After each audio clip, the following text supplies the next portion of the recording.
tomber en plein culte dans les églises. Le phénomène est grandissant, vous l'avez bien compris, c'est le thème que nous abordons dans la première partie de questions-réponses. Irma Alili. Marina Bouissot, c'est le pasteur Ange Aluna, visionnaire de l'église La Vie en Jésus-Christ, qui répondra à nos questions sur ce thème qu'il abordait déjà le dimanche dernier. Bonjour, pasteur Ange Aluna. Bonjour, madame.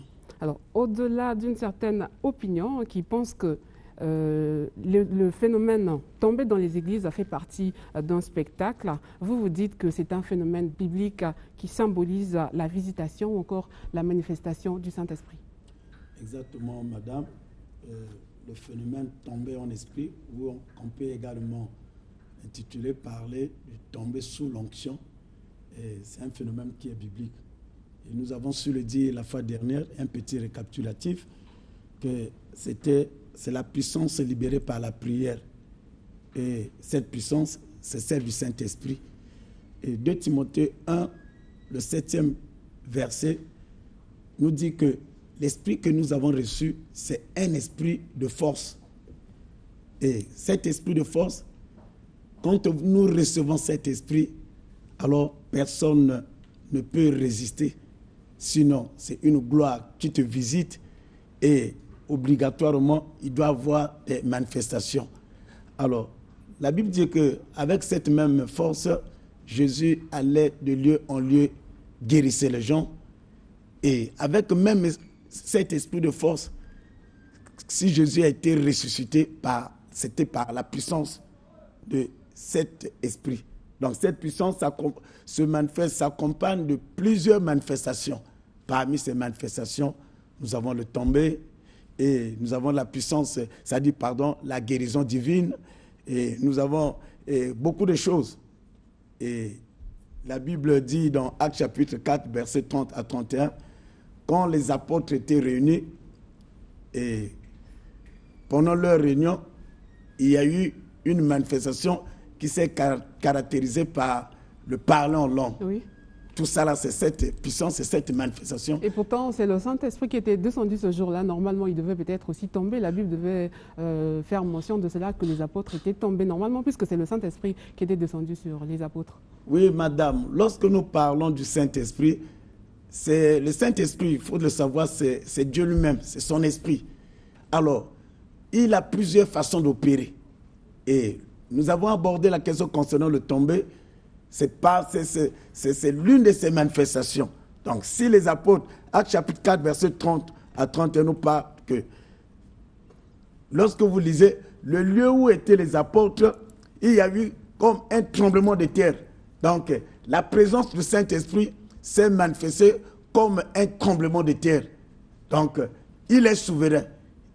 Il peut agir d'une manière silencieuse, il peut agir d'une manière où c'est comme un spectacle. La Bible, 1 Corinthiens 2,4 nous dit que c'est la démonstration de l'esprit et de puissance. Donc, le tombé et tout ce que nous sommes en train de dire, le tremblement de terre, c'est une manifestation visible et spectaculaire pour démontrer que moi, le Saint-Esprit, je viens de passer. Et voilà, ce sont ces indices, ça fait partie de sa présence. Ok, pasteur Aluna, par là, est-ce que la repentance a un lien avec le phénomène tombé? Justement, la repentance a un lien, puisque beaucoup de gens qui tombent, nous tombons pourquoi? C'est la puissance de Dieu qui a affronté et qui rentre en contact avec un esprit démoniaque, quelqu'un qui est possédé, et lorsque cette puissance affecte cette personne, et c'est la manifestation démoniaque qui peut s'opérer. Alors, en répondant à votre question exactement, le phénomène tombé, puisque beaucoup disent que les gens qui tombent, ils se relèvent, mais ils sont toujours malades. Les gens qui tombent, ils se relèvent, on ne va pas changer. Car en fait, alors, en matière de la délivrance, lorsque l'esprit arrive, sachez-le que quand quelqu'un tombe, c'est une obligation, il y a une visitation divine. Soit la guérison, soit la délivrance, soit le transfert de dons. Maintenant, quelqu'un qui tombe, et qui se relève, que Dieu t'a apporté la guérison. Mais si tu ne conserves pas cette délivrance, qu'est-ce qui va se passer? Quand l'esprit sera de retour, l'état de la personne sera plus criard. Donc, justement, lorsque on n'est pas lorsque nous ne sommes pas, il n'y a pas la repentance, tu ne t'es pas repenti, alors chaque jour dans l'église, quand il va y avoir une manifestation, ne soyez pas étonnés que chaque jour tu puisses tomber, parce que ça, ce n'est plus la responsabilité du pasteur, mais ta manière de conserver ta délivrance. Et quand l'esprit va arriver, tu vas te retrouver par terre selon la façon que l'esprit va opérer. Mais pour aider les fidèles, les pasteurs devaient peut-être faire les suivis de leurs fidèles. Justement, les pasteurs, oui, on ne se fatigue pas, le suivi. Mais sachez-le qu'avec Dieu, il y a une répartition des choses. Cette répartition, Dieu a une responsabilité, le pasteur également a sa responsabilité, mais l'individu, le fidèle également a une responsabilité. Le pasteur déclare et Dieu opère, et de l'autre côté, tu reçois la guérison, mais c'est à toi de te conserver et de marcher dans la crainte de Dieu, de respecter cette délivrance, conserver ce que tu as eu à recevoir. Oui. Ok, pasteur, pourquoi ce phénomène est beaucoup plus fréquent dans les églises dites de réveil? Bon, madame, lorsque vous parlez d'église de réveil, vous comprenez ce thème. Quand on parle de réveil, le réveil, c'est quelque chose qui était mort. Et quand on parle de réveil, on ne peut pas parler du réveil sans la présence du Saint-Esprit en mouvement. Parce que le réveil est synonyme pratiquement à une visitation divine. Et obligatoirement, il doit avoir ses manifestations. Maintenant, dans les églises de réveil, c'est tout à fait normal. Maintenant, s'il n'y a pas de manifestations dans d'autres églises telles que vous les qualifiez, peut-être, je ne sais pas comment dénommer ces églises, mais sachez-le que le Saint-Esprit peut opérer silencieusement. Et donc, dans les églises de réveil, c'est là où cette manifestation est beaucoup constatée. Okay. Pasteur, comment une personne ayant subi une délivrance saura qu'il a reçu un don venant du Saint-Esprit? Ok. La Bible dit par exemple, voici les miracles qui accompagneront ceux qui auront cru à mon nom. Ils parleront à de nouvelles langues. Donc voici parmi les signes. Donc parmi les signes, vous tombez et lorsque vous vous relevez et vous commencez à parler en langue. Et voilà parmi les signes, vous dire que je suis tombé, j'étais malade, je me relève. Et voilà le Saint-Esprit qui m'accompagne. Et parmi les signes, voilà, je parle en langue. Et il y a beaucoup de signes qui l'intéressé va comprendre. Il y a des moments où il n'avait pas une vie de prière. Et c'est une vie de prière qui s'est déclenchée, ainsi de suite. Donc ça va avec la personne, ça va avec l'intéressé. Et le constat est de son côté. Voilà, ça va avec la personne, le constat est de son côté. Pasteur, il y a aussi des personnes qui ne tombent pas aussi dans les églises, surtout aussi beaucoup plus les autorités aussi. Hein. Les personnes qui ne tombent pas. Bon, écoutez, madame, il n'est pas dit obligatoirement qu'on doit tomber. Ce n'est pas une obligation parce que lorsque vous dites que les personnes ne tombent pas, j'ai l'impression que c'est les pasteurs qui font tomber les gens. Non, non, non. C'est tout à fait le contraire. Alors. Tout à fait le contraire. Le pasteur, moi je ne suis rien. Je parle, je prie, c'est Jésus qui guérit. Je parle, je prie, c'est Jésus qui délivre. Maintenant, c'est la manifestation du Saint-Esprit quand je libère la parole et le Saint-Esprit, c'est lui qui agit. Donc, lorsqu'on parle des autorités, pourquoi? Les autorités, nul ne peut résister devant la puissance de Dieu, que tu sois autorité, tu sois... Ça, ce sont les paroles, que dirais-je, les enquêtes, j'appelle ça les enquêtes, les gens qui ont un cœur incrédule. Sinon, le phénomène tombé en esprit ou bien sous l'onction, et personne ne peut résister devant cette gloire de Dieu. Alors, j'aimerais également profiter il y a un bien-aimé qui m'avait posé une question.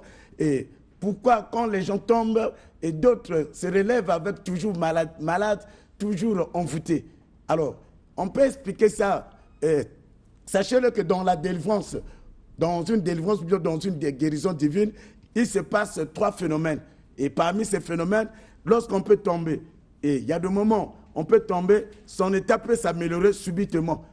Ou bien quand on est visité divinement par la puissance du Saint-Esprit, on reçoit la guérison automatiquement. Ça, c'est le cas. Donc, nous sommes dans Marc chapitre 5, verset 29, avec la femme qui avait la perte de sang. dès qu'elle a tenu Jésus, aussitôt fait, le sang s'est arrêté. Donc ça, c'est une guérison spontanée. Mais cependant, notre état ne peut varier à l'instant. C'est-à-dire, la guérison vient au fur et à mesure. Et c'est là, comme Marc chapitre 11, verset 24, nous dit que le miracle se concrétisera dans le temps. Et la Bible dit que lorsque nous demandons quelque chose dans le nom du Seigneur, et vous le verrez s'accomplir. Donc, aussitôt fait, vous pouvez tomber, le Seigneur vous visite, mais la guérison peut vous rattraper lors de votre, soit à la maison ou bien le lendemain. Maintenant, les gens diront que mais lui qui est tombé, il est relevé, il se relève avec sa maladie. Donc, quelqu'un peut recevoir la guérison après 2 heures du temps, après même une journée ou bien le lendemain. Et encore, le troisième élément, notre état peut s'empirer. Et ici, quand Dieu a envoyé Moïse, par exemple, auprès du Pharaon, lorsque Moïse est arrivé devant Pharaon, Moïse va dire à Pharaon de libérer le peuple. Mais qu'est-ce qui s'est passé? Pharaon a multiplié les heures de travail du peuple hébreu. Et donc, il y a des moments où vous pouvez tomber quand la puissance de Dieu vous affecte et vous avez l'impression que la douleur a persisté. Vous avez l'impression que votre état s'est empiré. Alors, ça ne veut pas dire que vous n'avez pas reçu la visitation, mais finalement, la guérison va prendre la relève et c'est après plusieurs moments, plusieurs jours que cela peut s'accomplir. Voilà un peu les 3 éléments. Merci beaucoup, pasteur Ange Aluna. Aujourd'hui, les chrétiens célèbrent aussi la fête de Pentecôte. Est-ce que vous avez un message particulier? Oui, aujourd'hui, c'est la fête de la Pentecôte, une fête chrétienne parmi les 7 fêtes que la Bible reconnaît, parmi les 7 fêtes que Dieu a instituées dans la Bible. Alors, bien-aimés, c'est la fête de la manifestation de la puissance de Dieu. Alors, nous avons un Dieu qui est puissant. Alors, pour conserver cette grâce, pour conserver cette onction, pour conserver cette puissance, nous devons marcher dans la crainte de Dieu. Sinon, si on ne marche pas dans la crainte de Dieu et on ne conserve pas ce que nous avons reçu du Seigneur, un jour, on va se retrouver du côté de l'ennemi. Bien-aimés, aujourd'hui, Jésus avait accompli sa mission sur la croix. Il a dit que tout est accompli. Ce que tu as reçu, les dons des faveurs, des grâces, marche dans la crainte de Dieu. Et cela va t'emmener dans une dimension là où le Seigneur veut que tu puisses atteindre. Alors que la grâce d'Emmanuel vous accompagne. Sinon, je ne peux que vous souhaiter bonne et joyeuse fête de la Pentecôte. Toi qui es à la maison, écoute, j'ai toujours insisté, ne reste pas à la maison, va à l'église. Et peut-être tu as été déçu par une église, par un pasteur. Viens à l'église, nous allons célébrer cette fête. L'église La Vie en Jésus-Christ qui est située à Talangay. Oui, l'église La Vie en Jésus-Christ est située à Talangay, au niveau de Viaduc. Et on sait tout le monde, il y a un culte qui est en train de se dérouler. Et nous en avons jusqu'au 4e culte, jusqu'à 14h, jusqu'à 17h. Vous pouvez nous rejoindre et nous allons célébrer cette fête de Pâques, de la Pentecôte ensemble. Merci, que Dieu vous bénisse. Et à l'occasion de cette fête, que la guérison vous soit transmise. Vous qui êtes malade, vous qui avez des problèmes, recevez les solutions au nom de Jésus-Christ. Amen. Un contact? Un contact, je suis au 00242 06 663 71 52 00242 06 663 71 52. Ça, c'est également le numéro de WhatsApp. Si vous pouvez m'écrire, alors votre intervention, et je vais la recevoir. Merci beaucoup, pasteur Ange Aluna. Je rappelle que vous êtes le visionnaire de l'église La Vie en Jésus-Christ.